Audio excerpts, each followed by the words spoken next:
June 1940. A British cruiser cuts through freezing Atlantic waters in total radio silence. In its belly, sealed in lead-lined crates marked "Fish," sits 250 million pounds of gold bullion. The ship's captain carries orders in a locked safe. If German U-boats close in, he is to sink his own vessel in the deepest trench he can find. Better to bury the treasure in the ocean than hand it to Hitler. This is not a story about bravery. This is a story about bankruptcy. We are told Britain stood alone against Nazi Germany in its finest hour. We are told America came to rescue its friend.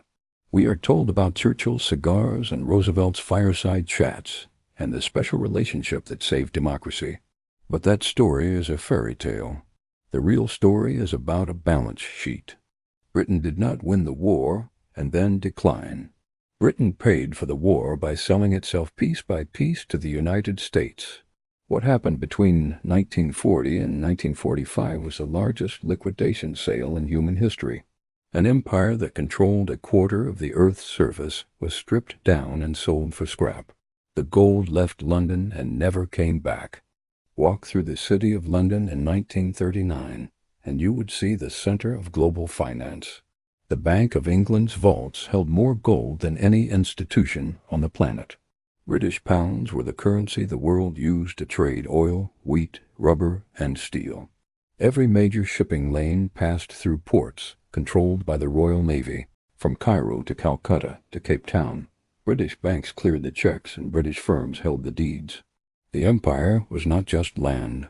It was a system of money. It was a machine that turned colonial resources into London profits.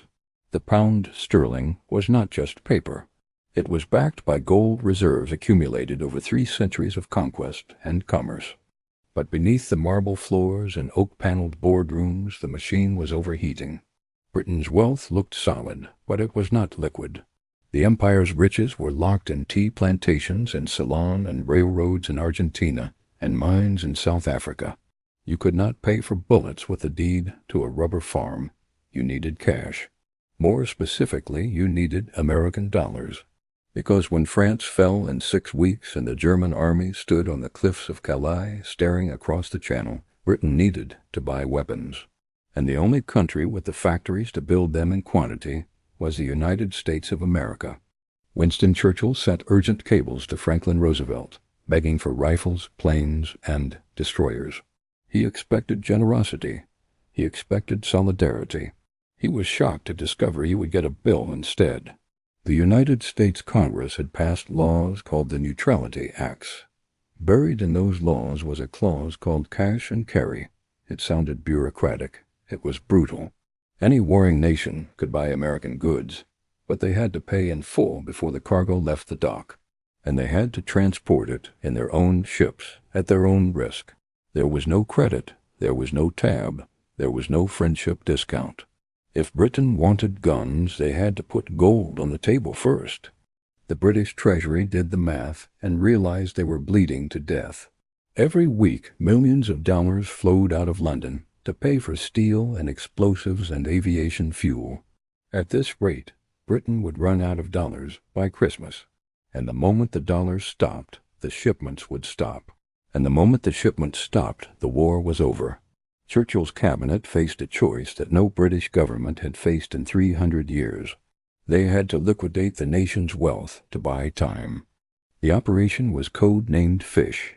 It was the greatest movement of physical treasure in recorded history. Gold bars were pulled from the vaults of the Bank of England and loaded onto armored trains in the dead of night. The trains rolled west to Liverpool and north to Greenock in Scotland. Dock workers were sworn to secrecy. The crates were labeled as fish or machine parts, but the cranes groaned under the weight. Each crate held gold bars worth millions.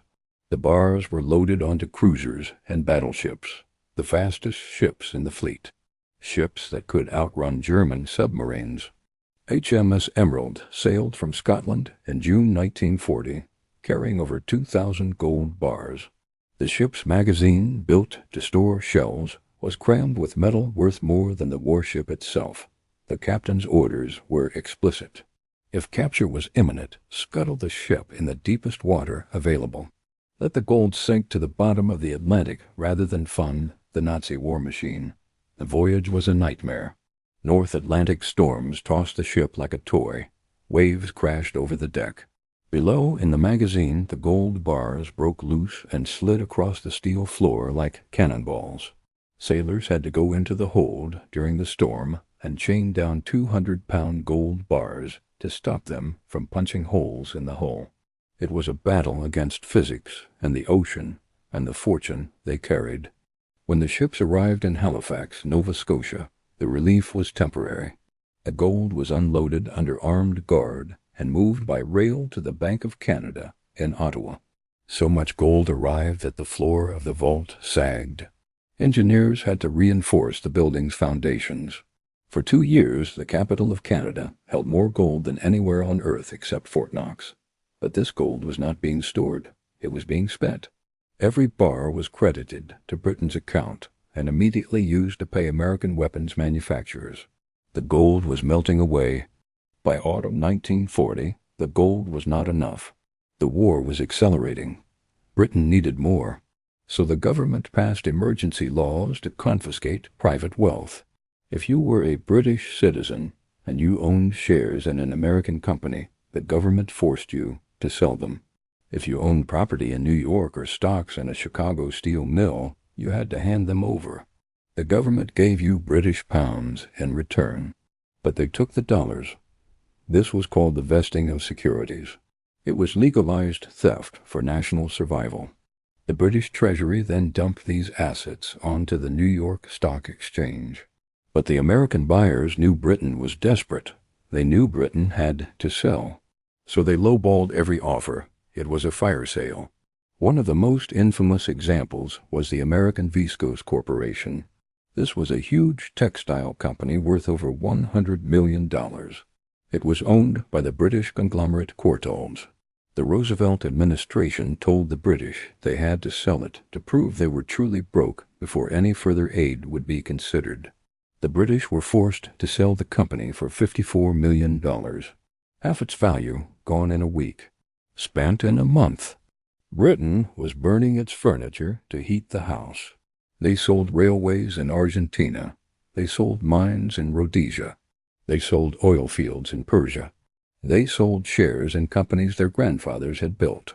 Every asset accumulated over a century of empire building was liquidated, and the money evaporated, because the war cost more than anyone had calculated.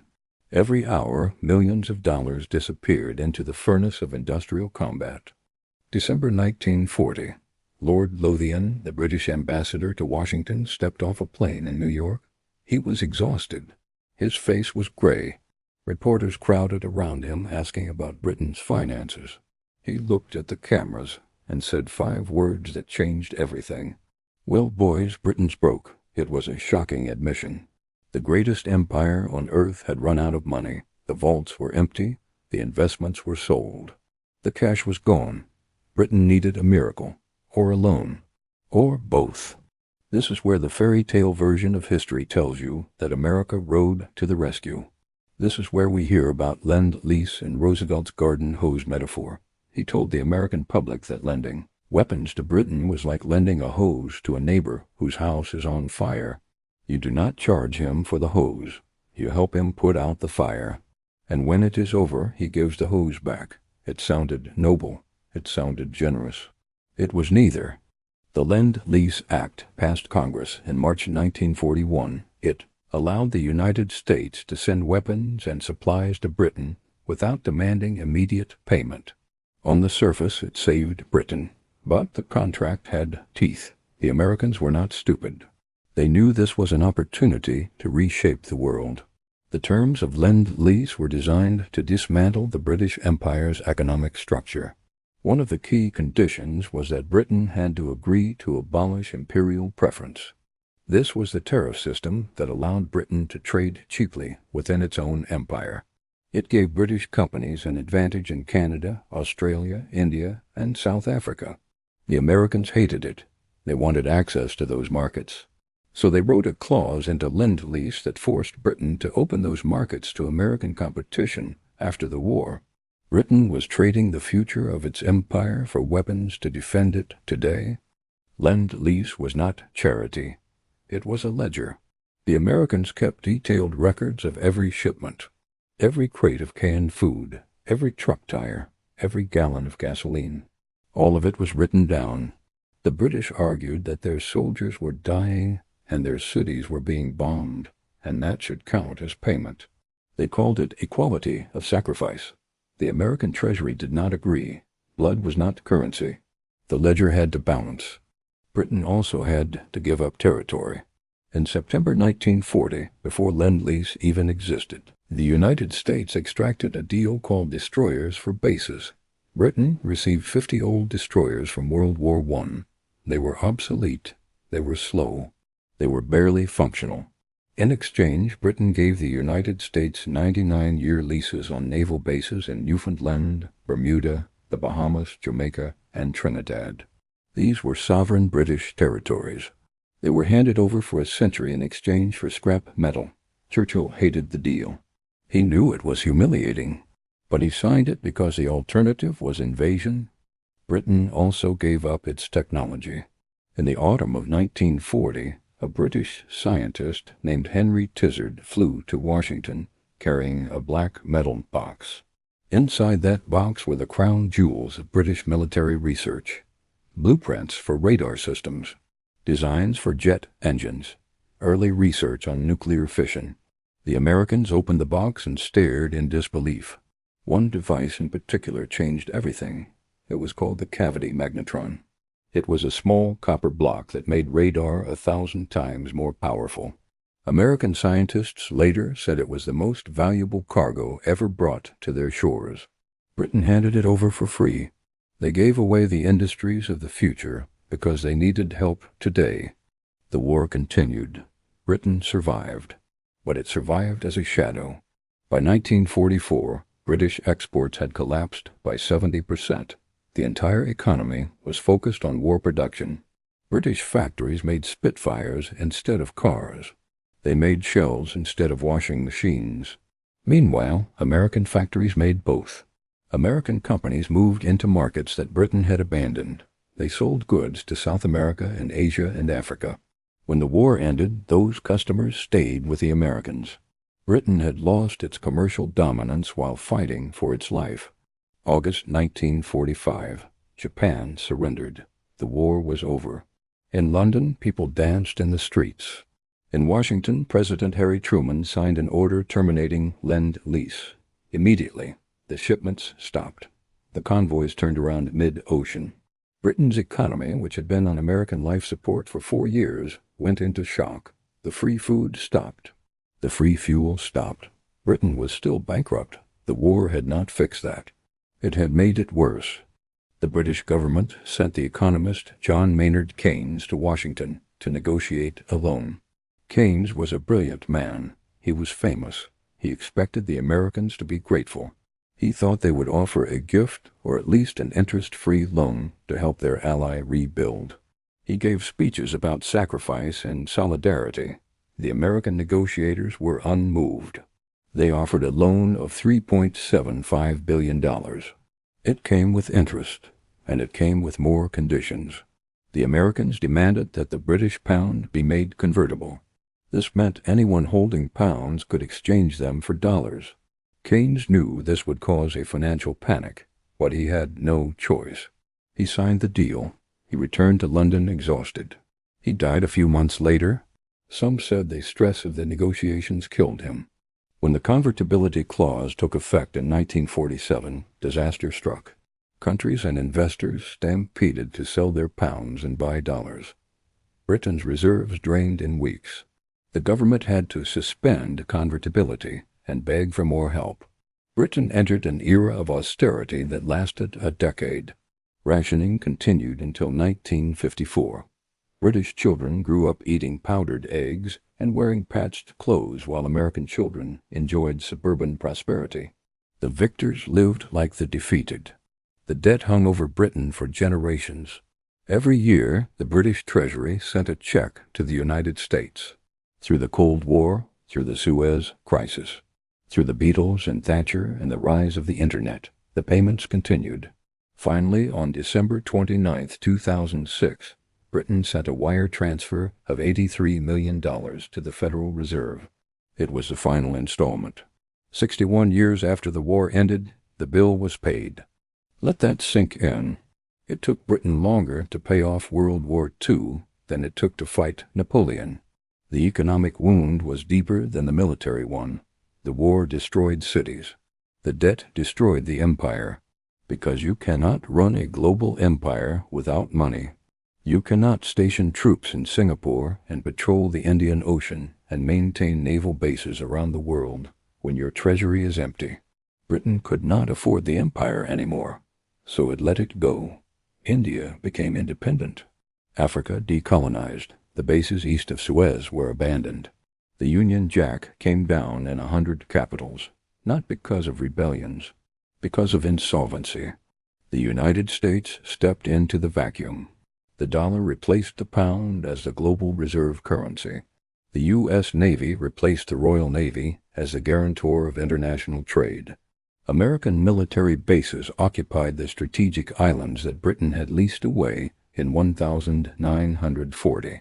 The torch was not passed in a ceremony. It was sold in an auction. The financial center of the world moved from London to New York. The gold moved with it. This was not theft. It was a transaction. Britain bought survival. America bought supremacy.